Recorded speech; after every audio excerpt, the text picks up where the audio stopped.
তো এদিকে রাত্রে রান্না করতে চলে এসেছে, এদিকে ভাত রান্না করছি আর এদিকে ভোলা মাছ ভাজি, আর দুপুরে একটা ডিম সিদ্ধ রয়েছে, তো ভাবলাম মাছের মধ্যে একবারে দিয়ে রান্না করে ফেলি।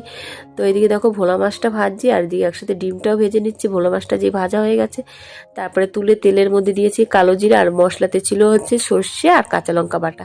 তো মশলাটা দিয়ে দিয়েছি, যেই কষানো হয়ে গেছে তারপরে জল দিয়ে দিয়েছি, আর ঝোলটা যেই ফুটে গেছে তারপরে মাছটা দিয়ে দিয়েছি। এদিকে মাছটা হয়ে গেছে, তারপরে দেখো পেঁয়াজ ভাজি, আর আজকে না আলু সেদ্ধটা একটু তেলের মধ্যে ভাজবো, একটু অন্য ধরনের বলতে পারো আলু সেদ্ধটা মাখছি। তো ওই আলু সেদ্ধটা ভালোভাবে লবণ হলুদ দিয়ে মেখে তারপরে পেঁয়াজ ফোড়ন দিয়ে তারপরে পেঁয়াজ ভেজে তারপরে আলু সেদ্ধটা পেঁয়াজ দিয়ে মেখে এই ভাজছি পেঁয়াজের মধ্যে। তো এদিকে ওইটা হয়ে গেছে, তারপরে দেখো এখানে ডাল রান্না করছি। আজকে এক ফোনের ডাল রান্না করলাম, আর আজকে রাত্রে রান্না হচ্ছে ভাত, ডাল আর আলু সেদ্ধ ভাজা, আর হলো মাছের ঝাল, আর এদিকে দেখো বেগুন কুটে রেখেছি, তো বেগুন ভাজবো। তো যাই হোক, আজকে ভিডিওটা এখানেই শেষ করলাম, তাহলে কেমন লাগছে আমাকে জানি।